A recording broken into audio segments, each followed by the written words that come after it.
Salam ya. Gimana? Pak, ini sedikit mau nanya-nanya ini karena kan kemarin agak ramai ya di media sosial soal pernyataan Bupati Boltim, kok belum ada tanggapan, kira-kira gimana? Iya, aduh, ini saya 6 hari ini keliling desa dan memastikan BLT dana desa ini segera dicairkan. Target saya seminggu ini selesai. Sekarang sudah 58% lah, hampir 60% semua desa. Belum sempat punya pikiran tanggapan, tapi saya sudah lihat videonya sih, sudah. Videonya ya agak sinis-sinis begitu deh, agak ya ono serem lah. Ya alhamdulillah lah sudah ndak bodoh-bodohin orang, ndak goblok-goblokin orang gitu ya. Intonasinya juga sudah mulai turun lah. Sebetulnya apa motivasi Pak Bupati nyebut-nyebut nama Bupati Boltim kala itu terkait dengan apa yang sebelumnya disampaikan oleh Bupati Boltim? Begini, video saya awal itu pertama karena saya ingin memastikan koreksi terhadap teman sesama bupati. Jangan bodoh-bodohin menteri, jangan goblok-goblokin menteri, jangan. Itu tidak baik untuk etika birokrasi. Apakah urusannya dengan saya? Ada. Saya ini sebagai teman bupati. Dia bupati, saya koreksi, saya ingatkan. Namanya juga ya podo koncone ya apa. Lek ayo awakmu iki duwe kanca terus mari ngono kancamu goblokno kancane liyane, goblokno orang lain lah ya kan dikoreksi. Masa menteri diucapin goblok, bodoh, jangan. Itu tidak baik bagi etika birokrasi. Saya khawatir begini, kalau ini dibiarkan, ada bupati goblokkan gubernur, ada kepala dinas goblokkan bupati, lah kan ruwet, ini rusak nanti.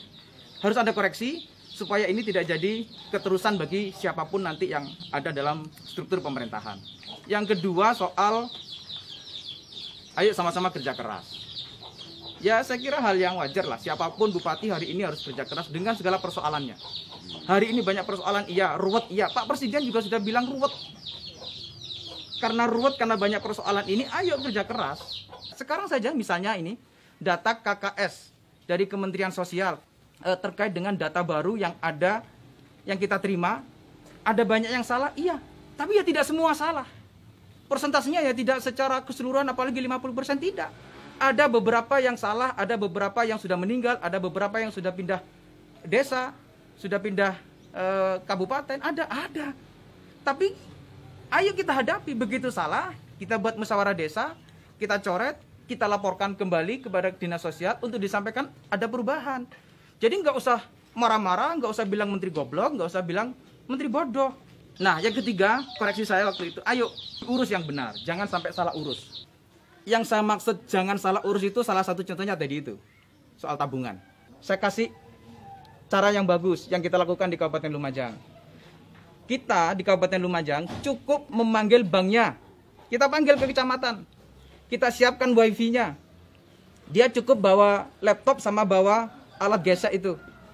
Masyarakat bisa hadir di kecamatan. Tentu tidak jauh dari rumah mereka. Nah, ini kan cara yang bisa kita lakukan. Tapi kalau mikirnya ruwet ya begitu. Perjalanan sampai di sini ongkosnya sekian. Nanti harus nunggu, harus antri. Udah, ini sudah nggak zaman begitu, Pak. Jadi gini, Bapak Bupati cukup panggil kepala cabang. Misalnya kalau Kementerian Sosial itu bekerjasama dengan BNI. Cukup panggil kepala cabang BNI, ayo kerjasama, sekian waktu dibagi kecamatan, taruh di kecamatan, tadi difasilitasi wifi. Tapi ono-ono nggak nakono ya? Ono sinyal nggak? Itunya. Ya, anu lah, wis pokok dilengkapi wifi, sudah pakai laptop, gesek, selesai buat tabungan. Sekarang nggak perlu buku tabungan lagi, Pak. Ini sudah berubah zamannya. Who is problem? You have a mind. Come on. Afala tatafakkarun. Ayolah Pak Bupati Boloang Mongondo Timur. Kalau ada video conference dengan menteri itu didengarkan, ditelaah. Saya ini sering ke lapangan. Hari ini saja saya masih di rumah warga masyarakat memberikan bantuan kepada masyarakat. Tapi begitu ada video conference, ya saya harus ikut. Saya ikut sendiri, saya dengarkan sendiri. Tapi kemudian kan ada balasan dari Bupati Boltim pasca video itu, yang kurang lebih kesannya adalah bahwa Bupati Boltim mampu memberikan lebih banyak kepada warganya. Tidak seperti di Lumajang, katanya begitu kurang lebih lah. Saya mau ini dulu deh, mau kasih data ke teman-teman semuanya. Bolaang Mongondo Timur itu hanya 7 kecamatan. Dia hanya sekitar 80.000 lebih lah jiwa atau penduduk. Kalau 80.000 itu ya kira-kira kalau dibuat kakak ya 35.000 kakak lah. Nah kalau 7 kecamatan terus kemudian hanya 35 kakak itu kan sama dengan satu kecamatan di Lumajang. Kayak kecamatan Pasirian lah, ya kan? Nah tentu ngurusinya beda. Yang diurus juga beda, yang dihadapi masalahnya juga beda. Ya kalau di Lumajang cukup Pak Camat lah yang ngurusi 35.000 kakak. Berikutnya misalnya APBD beda, iya beda. Posturnya beda. Tentu lebih banyak Lumajang karena PAD-nya Lumajang juga lebih banyak. APBD-nya Lumajang juga lebih banyak. Ya kalau di Bolaang Mongondo Timur ya sekitar paling 600 miliar lah atau 600 lebih. Lumajang ini sudah 2,6 triliun. Tentu ya beda. Mengurusinya juga beda. Nah, misalnya begini. Anggaran seragam gratis yang ada di Kabupaten Lumajang ini. Itu tentu berbeda kalau diperbandingkan seragam gratis yang ada di Bolaang Mongondo Timur. Paling Bolaang Mongondo Timur nggak sampai 1 miliar untuk pengadaan seragam gratis. Lumajang udah 10 miliar. Tidak sebanding kalau diperbandingkan ngurusi Lumajang dengan ngurusi Bolaang Mongondo Timur. Oke, itu soal kondisi masing-masing. Nah, sekarang soal ini misalnya. Bantuan yang diberikan. Bantuan yang diberikan kepada masyarakat, ayo deh. Saya mengajak Pak Bupati Bolaang Mongondo Timur. Ayolah, dapat informasi yang benar. Masa iya Kabupaten Lumajang dibilang cuma 23 ton. Kita ini penduduknya 1,2. Pak Bupati Bolaang Mongondo Timur, kita sekarang ini sudah mendistribusikan hampir 700 ton sekarang. Baik mulai kegiatan Ngeramut Tonggo, baik mulai Basnas, kemudian anggaran yang ada di Dinsos. Lumajang ini adalah daerah yang produksi tanam padinya surplus. Sawah lahan yang ada di Lumajang ini sekitar 450.000 sampai 500.000 hektar. Jadi surplus berasnya itu 400.000 ton per tahun. Nah, bagaimana berpikirnya Lumajang? Saya sebagai bupati berpikir bagaimana sirkulasi menyelesaikan masalah ini secara keseluruhan. Jadi fokus kami memberikan beras. Dari mana berasnya ini? Dari petani. Panennya petani dibeli, pemerintah yang beli dengan anggaran yang kita siapkan. Setelah itu hasil dari panen yang kita beli itu kita bagikan kepada masyarakat. Caranya bagaimana tadi? Beli beras petani. Saya sebagai Bupati Lumajang mikirnya bagaimana beras petani terbeli, bagaimana panennya petani kita beli. Itu mikir saya. Dan Lumajang tidak memberikan bantuan minyak goreng, tidak. Tidak memberikan bantuan yang lain, tidak. Fokus beras. Kenapa fokus beras? Ya karena kami harus menyelesaikan tadi urusan petani masyarakat. Nah, kalau mereka tidak dibeli berasnya, kemudian dikasih beras, siapa yang beli beras petani? Ayo. Kita sekarang sudah mempersiapkan untuk 6.000 ton persiapan kita untuk beli berasnya petani, nanti kita distribusikan.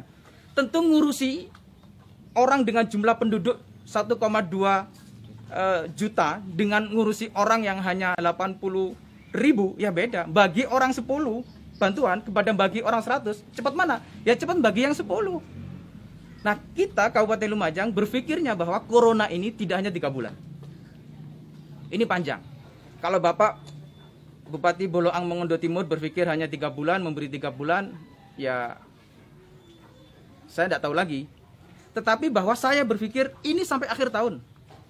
Jangka waktu sampai akhir tahun ini, kalau kita tidak membuat sirkulasi ekonomi yang tumbuh di bawah, bagaimana membeli hasil produk masyarakat, bagaimana kembali membagikan, ya kan stagnan ekonominya. Jadi begini, ini 1 semester ini bicara soal teori kebijakan ini. Jadi kebijakan itu harus terukur dari semua sektor. Tidak bisa satu sektor saja kita selesaikan. Beras apa yang diberikan kepada masyarakat? Ya bermacam-macam, dari petani kok. Ada yang premium, ada yang medium, sesuai dengan apa yang ditanam oleh petani.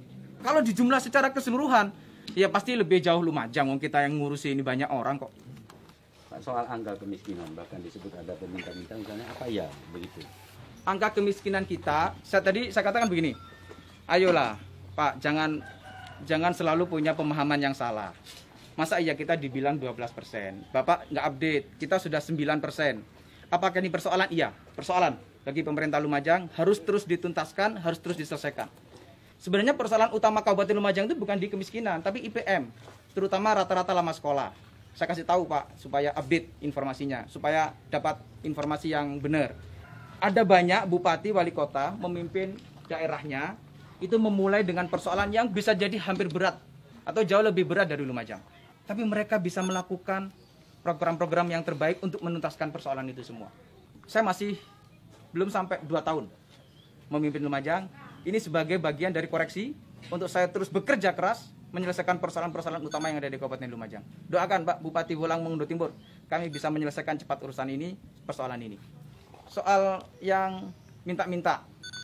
Jadi gini, kalau masyarakat minta-minta kepada saya sebagai bupati, saya kira itu sudah terjadi sekarang. Bagaimana masyarakat meminta pelayanan yang baik, masyarakat meminta ada program yang harus diakses oleh masyarakat, bantuan yang harus diakses oleh masyarakat. Saya terbiasa dengan begitu. Saya punya lapor Lumajang, orang menyampaikan apa saja terkait keluhan yang ada di masyarakat melalui akun grup Facebook. Saya juga biasa membalas orang-orang yang komentar di Facebook yang sekiranya perlu bantuan cepat, yang sekiranya perlu diselesaikan cepat. Bahkan ada orang itu minta berasnya dibeli, beras organik, di Facebook lapor kepada saya. Ya, saya belilah. Tidak ada masalah bagi saya. Akun saya pegang sendiri, Facebook saya pegang sendiri, Twitter saya pegang sendiri, Instagram saya pegang sendiri, fanpage saya pegang sendiri. Orang tanya masyarakat, ya saya jawab. Kalau maksudnya minta-minta itu dalam konstruksi itu, saya kira masyarakat Lumajang dengan saya kira masyarakat Lumajang dengan saya hari ini cukup terbuka, saya juga cukup terbuka dengan apa yang disampaikan oleh masyarakat Lumajang. Tapi kalau maksudnya minta-minta itu dalam tanda kutip menghina, saya kira lagi-lagi ini kayaknya karakternya dia deh.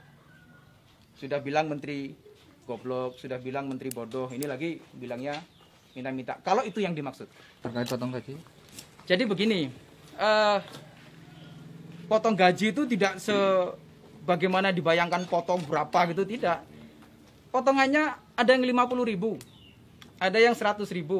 Saya sampaikan salah lah kalau punya persepsi potongannya sampai besar sampai separuh. Enggak.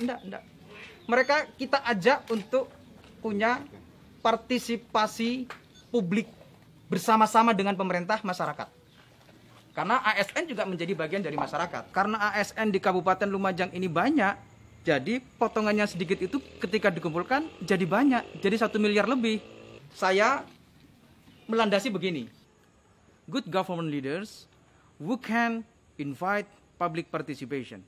Atau begini bahasa Arabnya, min ahsani ru'asa'il hukumah man hiya an tattasila bi ra'iyatil ammah. Itu bahasa Arab, nanti artinya Pak Bupati Wulang Mongondo Timur cari sendiri. Jadi sekarang itu sudah zamannya partisipasi publik untuk melibatkan masyarakat. Ini yang kami ajak masyarakat bersama-sama. Jadi tidak hanya ASN saja, orang-orang komunitas, guru PAUD, guru TK juga sama, guru-guru swasta sama membantu untuk kepada yang lain. Apakah pemerintah juga punya anggaran? Banyak anggaran pemerintah. Saya sampaikan sekali lagi tadi, kita ini sudah menyiapkan untuk 6.000 ton anggaran beli beras petani dari BTT yang kita siapkan. Karena begini, kalau ini betul-betul sampai Desember, kalau tidak menjaga kebersamaan, ini bahaya. Yang kita jaga ini kebersamaannya, supaya masyarakat bersama-sama. Soal persoalannya masih ada, iya. Ada bantuan yang masih belum selesai, iya. Soal pendataan yang masih kurang, iya. Soal ada pendataan yang salah, iya. Apa yo? Ayolah, saya mengajak ini persoalan bersama. Kita hadapi bersama dengan cara pandang yang tidak saling menyalahkan. Ada lagi? Cukup. Hei, Banten.